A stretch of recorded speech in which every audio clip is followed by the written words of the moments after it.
Welcome to Soul Searching Podcast, Episode 3 Healing After Heartbreak. I'm your host, Dr. Eddie Lee, and today we have a very special guest, the one, the only, beautiful Stephanie Khang. Hello, everyone. Stephanie, first, I want to thank you for joining us, doing this podcast with us, and being part of the Soul Searching family. Of course, it is a pleasure to be here. So, if I remember correctly, you work in the medical field. I do. I coordinate and then I schedule the surgeries throughout the whole medical facility that do require anesthesia.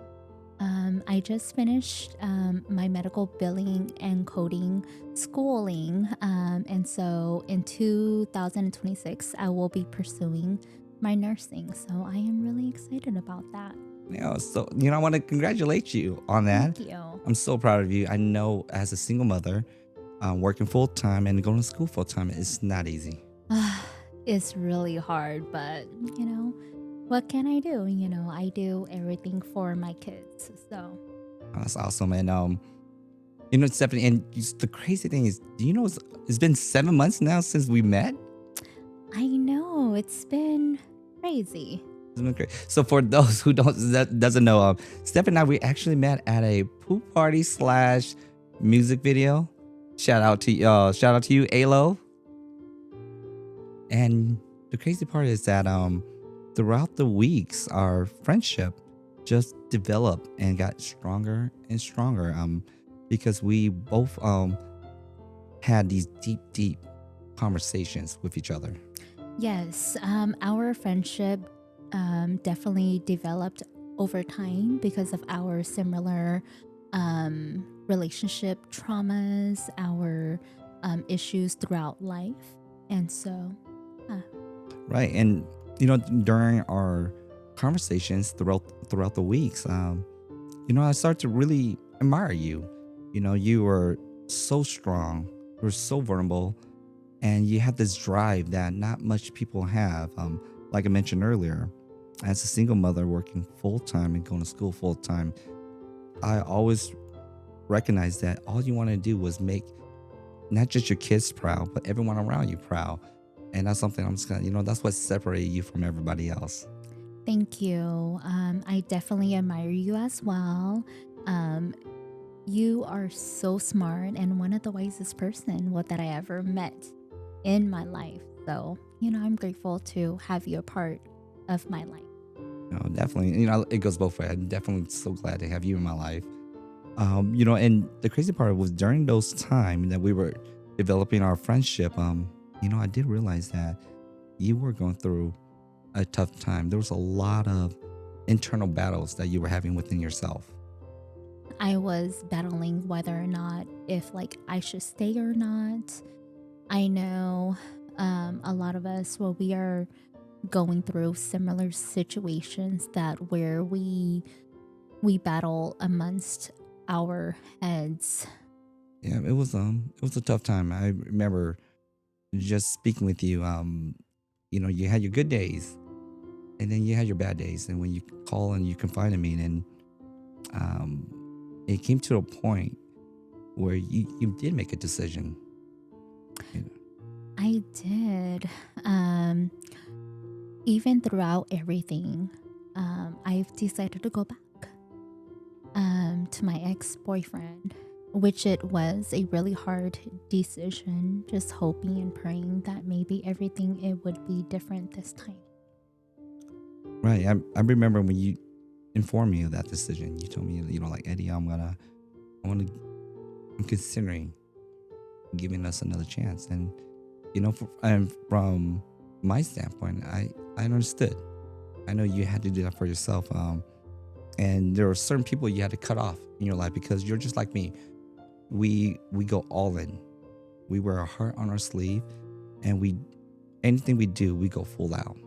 And I respected that decision that you made, and I knew that was a hard decision that you have to make. And you cut a lot of people out of your life, me included, but I understood.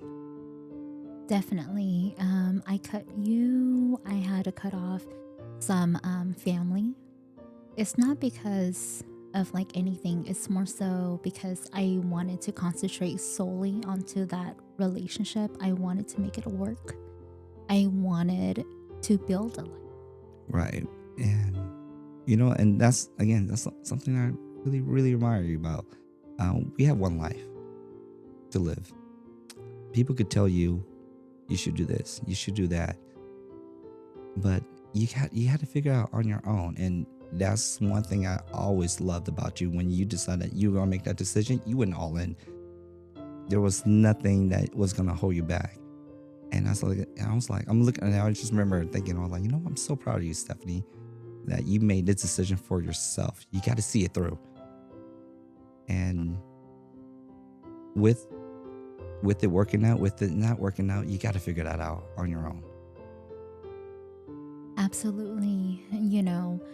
When you are in love with a person, you have to risk it all. When we are inside of a relationship, we have to take it seriously. We don't have any more time to try to lose. And we want to build, we want to have a family.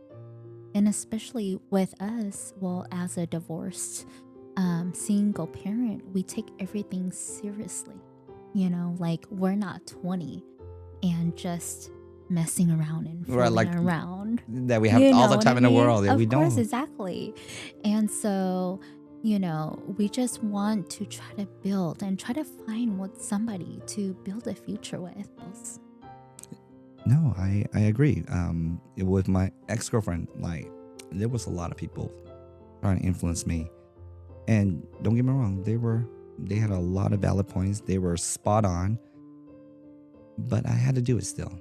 Like I had to make sure I did everything I could before I walk away.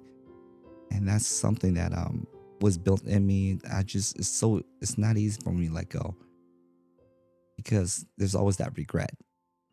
What if I did it this time? What if I tried it harder? What if I got her to come here? What if I went to go visit her one more time? What if I bought this gift? Or what if I, tried this and that? Whatever the excuse was. But I had to figure it out on my own. And so when you cut families off, you cut friends off, I knew that Stephanie was all in. She was all in. And that's the only thing I could ever expect from you and want from you. Is that you do your best. You do what Stephanie does and make sure that you figure things out. Thank you. It's been hard. Every day, it is a challenge. But you just eventually you try to work through. And one of the things I do have to say is, when your family and friends warn you about a person, you have to consider their opinions, because sometimes they see things that you don't see. Because love is blind. Absolutely. Love, it definitely makes you blind and it makes you stupid. Like I am a testimony of that for sure. Absolutely. But of course, throughout life, you go through a lot of these situations, and you just have to try to realize and be like, is this person good? Is this person not good? And what exactly are their intentions? Do they want to build or do they not? When you are in your 20s, it's different, right? But when you are in your 30s and you have multiple kids, it's hard because everything you want to try to do, it would be to try to build a life, We're not here to try to fool around or to try to sleep around or to try to use people, or let alone or waste their time. That's where one reason why you and I got along so well, because we were both building. In my early 30s, I realized I got to get my stuff together because I had kids too. They're getting older, and like, do I just want to be a dance teacher my whole life?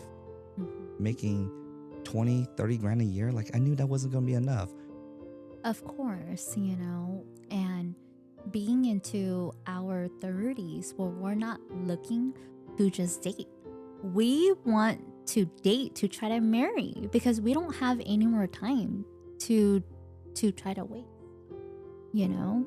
I And agree. so, and especially about the building and then like evolving, you know, instead of working a comfortable job, we want to try to want more. Oh, what did you learn when you went back? When I went back, everything was perfect in the beginning. We were happy, we were loving, we were spending a lot of time together. But over time, when you get comfortable, everything starts to change. When you say change, do you mean everything went back to the old ways? The old ways, yes, exactly. There wasn't any change. It's more so of he was comfortable where he was at. And I realized I put a lot of pressure onto him because I was ready to settle down. I was ready to build a family. I was ready to become a wife. And I know I put a lot of pressure onto him for somebody who wasn't ready. Like someone like you and I, all we know is how to be a husband and a wife. Exactly. We don't know how to be a boyfriend and girlfriend because we got married young, right? So when you are a young parent, all that you know is just to be a husband and wife or to be a mom and a dad. And that's it. So you mentioned something just earlier that it wasn't fair for you to put him in that situation. Maybe he wasn't ready for that. And that's something I also learned with my ex-girlfriend. I always pride myself on being emotionally intelligent. Like I understand where they're coming from. And that's all true. The one thing I realized is I didn't know how to meet them where they're at. With my ex-girlfriend, she was a good person to me. She was good to me. But maybe she wasn't ready for everything I was ready for. Mm-hmm. And I'm not saying she wanted to run away from me. She wasn't, she didn't like the idea of being a wife. She wasn't ready for it. And just like you, I think I was ready for it. And that was the hardest part. I just did not meet them where they're at. And it kind of overwhelms them. Absolutely. I definitely agree. Because they are comfortable into their shell. So they don't need to evolve or they don't want to.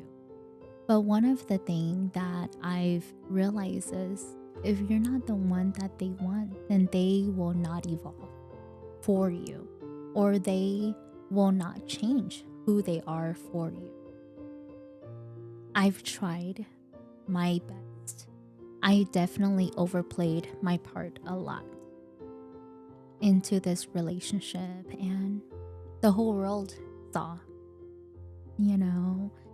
My family even saw, and they're like, dang girl, well, why are you doing for somebody that can't even meet you halfway,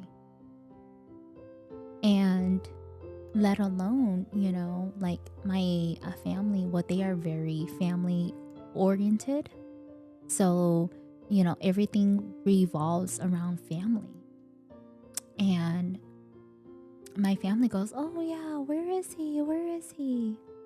And I'm like, oh yeah, I find myself just making excuses, Protecting him.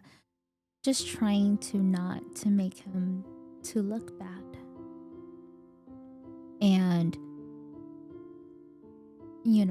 it came to a point that where, I just want to find with somebody like that will love my family as much as I love theirs.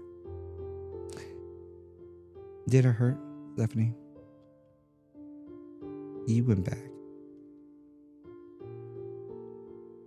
and put 100%, cut off a lot of people. And knowing that at the end of the day, that wasn't enough. Of course. In every relationship, you don't think about the bad. All you want to try to think about it would be about the goods. So, me going back, it was a risk. I knew what the consequences was because it's a repetitive cycle. So why did you go back? I went back because of love. When you are in love, you don't think about the consequences. You don't think about anything else besides just wanting to wake up next to that person. And you are willing to try to risk everything because of love. Because everybody, they just want love or to be loved. But love is not enough to keep a relationship.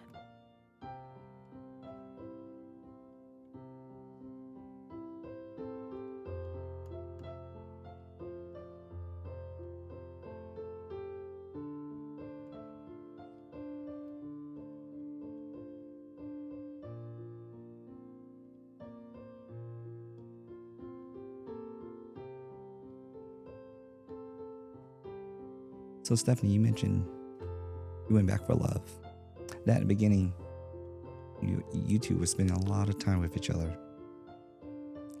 And then you realized that nothing changed. When did you realize that nothing changed when you went back? Nothing changed because of the empty promises. It would be, I want to marry you. And then, okay, we have to wait 6 months. Okay, the next year. The next year, it turns into another year. And then that other year, it turns to 3 years because of circumstances. And I stayed longer, than I should have. I believe it would be because of a generational trauma. Because our grandparents, our grandmas, our parents, they both had gone through situations that where they just settle because of children, because of age. And unfortunately, a lot of us settle because of our parents, because we see everything that our grandmas, our moms, and our aunties, what they had gone through. And we think that that's a normal thing, but then it's not a normal thing. In the society now, it's not. Because we think, because they had been through it all, that we should. And we see everything that they do. So we just assume, okay, that this is normal for people to try to disrespect us or to cheat on us. But that's not normal. No. If you love a person, you definitely would not cheat on them or lie to them or nothing.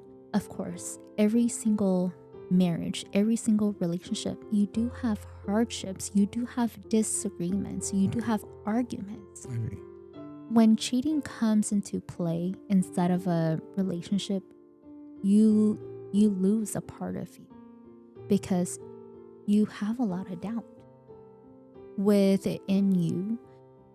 Like, well, am I enough? Well, am I not pretty enough? Am I not satisfying you enough? You lose a part of you that you cannot take back. And I know a lot of women and men, we had gone through a lot of these situations that where if like a person cheat and you're just like, okay, well, let me just forgive you, and hoping and praying that you are not about to repeat that again. But that's not the case, because I think if you see your parents going through all of that, you kind of just settle or put up with it. But I don't want to teach my daughter that that's okay. Right. Because cheating is not okay. Cheating, it comes in different forms. It can be, in this modern age with social media and everything like that. And you can be hearting another girl's pictures, provocative pictures, and messaging them and tell them, oh, you are beautiful, and all of that stuff. But where exactly is that energy to your own partner? And when they look at me and they're like, well, you are beautiful and you attract a lot of people, but deep down, if the person who you love does not love you back with that same energy, of course, it lowers your self-esteem, And that is the reason that I believe, like, you can cook and you can clean and you can do everything and you can build up a man, a person. If that person does not want you, then there is no future. And you hit the spot on, and it goes both ways. If you can do everything you can for that person, but if they don't want you, nothing you do will ever be good enough for you. I brought up self-esteem because I lost a lot of self-confidence in myself, especially after my ex-wife left me. It was really hard to look myself in the mirror and said I was worthy of something. Like getting my doctorate degree, being vice principal, the first vice principal in my school district, being an upcoming leader in the Hmong community, being an inspiration to the younger generation, and having a great relationship with my family, being a good son, being a good father, and that still wasn't enough. It really scarred me, broke me, and psychologically, it really broke me. Absolutely. I think it goes both ways when you are inside of a relationship. After your divorce, when you get inside of another relationship, you want to make sure that the next relationship, that it is the correct one, because the first one, it was wrong. And so, of course, the second relationship, you want to try to perfect everything to make sure everything that you had missed from your first one, you try to correct it. Right. And that's not always the case, because inside of a relationship, if one person is just working onto building, well, there's no future, because one person is doing all of the work. Right.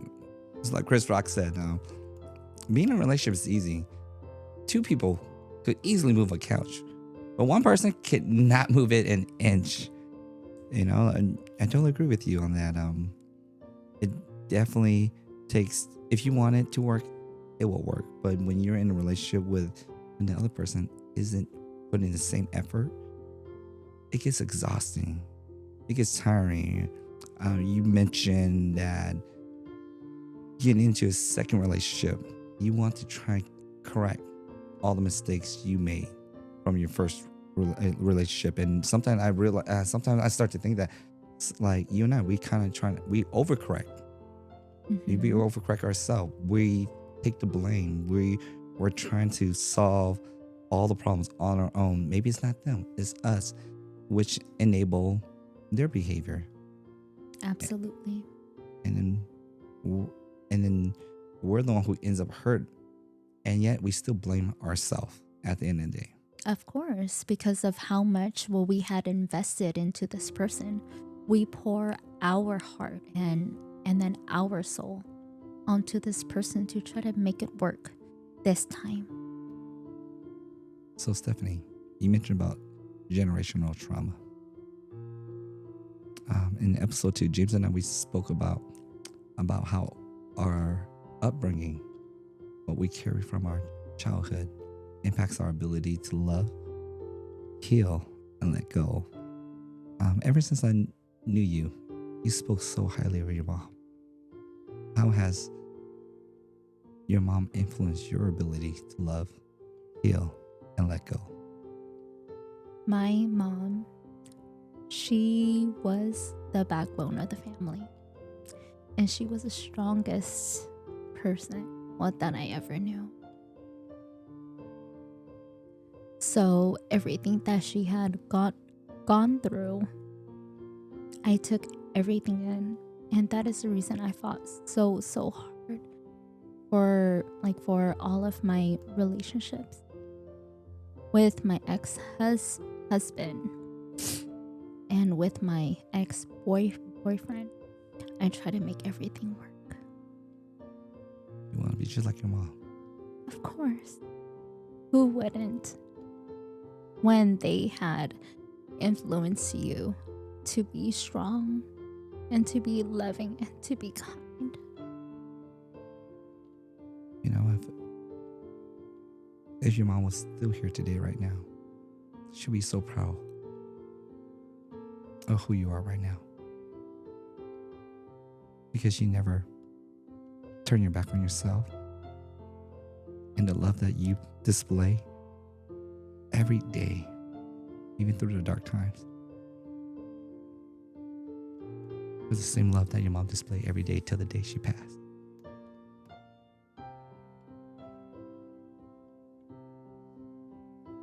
And I'm proud that you still keep her memory alive, and you are her legacy. Never forget that, okay? I hope so. I know so.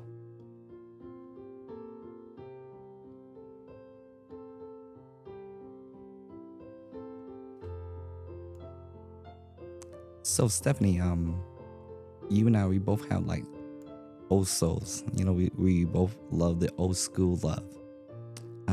What's your take on the dating culture today? Honestly, the dating culture now, you can't trust anybody anymore because you don't know what people's intentions are. You know, somebody is just out there just wanting to get something out of somebody or someone, and so it's really hard to trust people. And with the swipe culture, you know, for men and women, they feel as if they have a lot of options in dating because they can just swipe left or swipe right. And for men, it's more so of like a flex on how many body counts they can get. And for women, they have to meet a certain criteria, which it is the 3 6s. They have to be 6 feet tall, they have to make 6 figures, and they have to have a 6-pack. Ouch. Yeah. So, you know, in the modern society now, I mean, it's really tricky because you you can't trust anybody anymore. And loyalty is so rare because of so many um, opportunities out there. It gives room for people to cheat. Yeah, definitely with social media nowadays, I think it makes it so much easier for men and women to no longer stay loyal to each other. I always make a joke that we should take the word loyalty out of the dictionary because it doesn't seem like that exists anymore. Exactly. I do agree. And that's why I admire you so much. You fought so hard, to not make the same mistake. You continue to love and choose love. And when like I said, when you decide to go back, like I just put my faith in you. Like, never once I told you you should not go back to your ex. When you chose to go, I said, this time around, you'll figure it out. You're going to figure out how either to make it work or you're going to realize that it's time to walk away. And I just put my trust in you in that. Yeah. And when I actually walked away, it took a lot of courage for me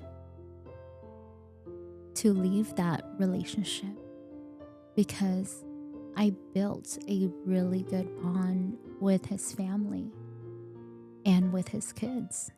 And so it feels like another divorce all over again. So it wasn't just leaving him, it was leaving a family, leaving children. So for me to sacrifice everything and walk away, it broke me. Because what about our future? What about our children? And his children, like, they were mine. It wasn't just his. I didn't just think about marrying him. I thought about marrying his family, taking care of his family. Right. I wanted to build an empire or to make a decent living. So like that way our kids, they don't struggle the same way as like us.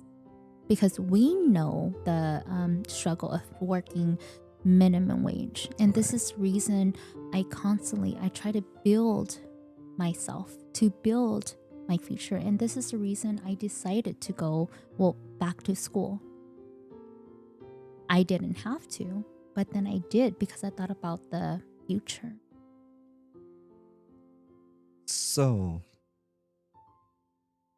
you went through all this for, I don't know how many times you went through all this. Oh my God. But was it worth it? End of the day, it wasn't worth it, but the lessons were. Oh, I like that. I really like it taught me that, I shouldn't put anybody above myself. Because if you don't love yourself, if you don't put yourself first, no one is going to be there to hold your hand and to guide you. Only you can. Right. Well, so you mentioned something like going back to school, trying to build an empire. Because I do remember you did mention one time when you were in a dark place that you didn't want to continue school anymore. That you wanted to stop because you just had no more motivation to do that. Of course. One of the reason I decided to go back to school, it would be because I wanted to build a life with this person. We didn't just have 2 or 3 kids. We have a total of 8 kids all together. And so I thought about, okay, I have to do better. I want more in life, not just for me or for him, but for our kids. Because his kids are my kids. I love them the same way. I treat them the same way. In one of our conversations, you did mention that your ex-husband said, told you that, Stephanie, this has always been you. You've always been someone who was very ambitious, someone who always wanted to go to college. So, he was trying to keep you motivated to stay in school. But then I did remember you and I did have a conversation because I knew when you decided not to go to school anymore, I knew your ex-boyfriend was some motivation, and I understood where you were coming from because I was in my final year in my doctorate program when my ex-wife left me, and I wanted to drop out. I wanted to quit because I did lose that motivation, but my father and I, we had a great talk. And he made a lot of sense because at the end of the day, I still owe all that student loan, regardless if I finish or not. I still have to pay that. They're not, oh my gosh, Eddie, you have a broken heart. Let's just eliminate all that loans. No, you still owe that. So he says, I have something to show for it, And I just remember telling you that one of the greatest, maybe the last gift your ex-boyfriend ever gave you was that spark you needed to go back to school. He was the spark that you needed to start it. But right now, he doesn't need to be there for you when you finish. Now it's for you. All for you now. And I'm so proud of you that you never quit it. You never quit on yourself. Thank you. Thank you. I want to think about it in that way too, but maybe it is a blessing. Sometimes in life you think that you need a person to motivate you to get back in track, but you have to come to a realization that this was always inside of you. But sometimes we just need that one person to boost you up and boost your confidence up and lead you into the right path. And maybe it is, and like I say, everybody, they come into your life to teach you a lesson. Or they come into your life for a purpose. And once they serve their purpose, you could continue moving forward.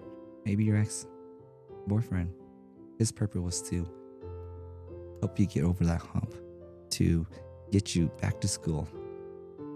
Because prior to him, you never did. Even though it was inside you, you never did. And he gave you that. And that's a blessing right there.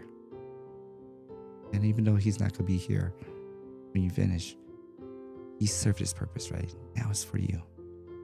He got you this far. But you're strong now. You can finish it.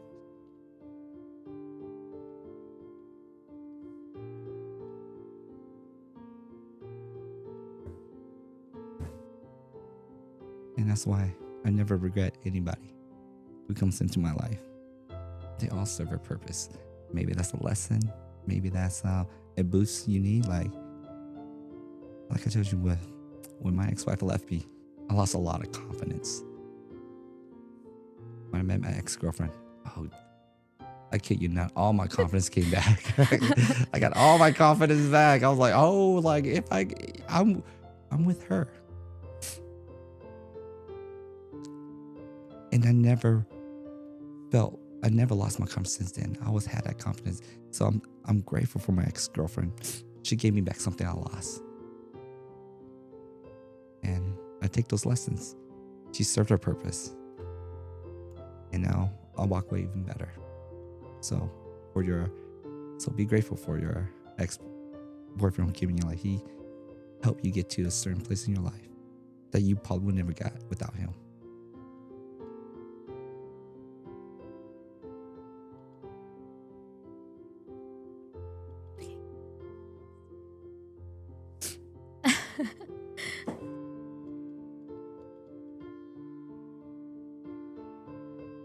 So, Stephanie, I want to thank you for sharing your story. I know you mentioned something.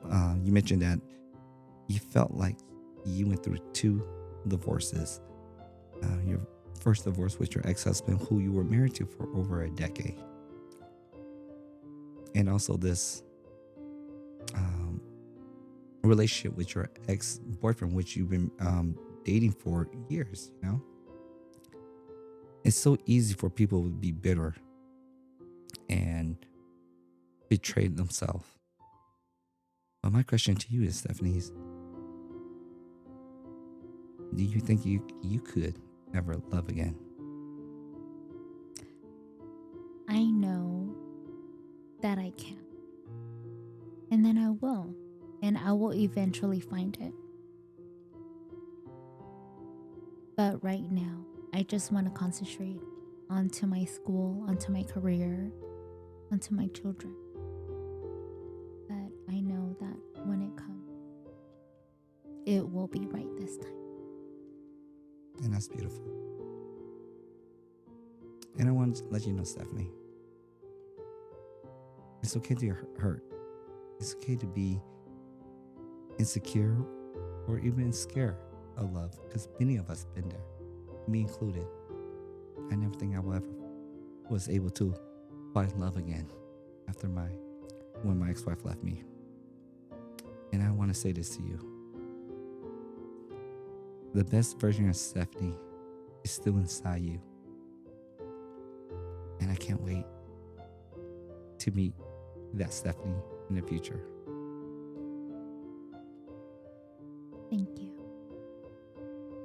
I want you to know you're not broken. You're healing. And healing's messy.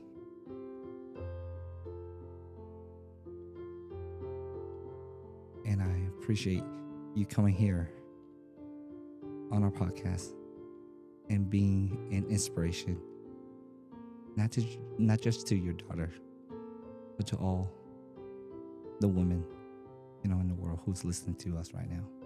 So it takes a lot of courage for you to do this, and I'm so proud of you. Thank you. So this concludes our episode 3, Healing After Heartbreak. I want to thank you, Stephanie, for being part of this episode and expressing your journey. Thank you. And thank you for giving me the opportunity to come here and use your platform to help me grieve and to help me to start my healing process. You're welcome. So like always, this is Soul Searching Podcast, where healing happens with one conversation at a time.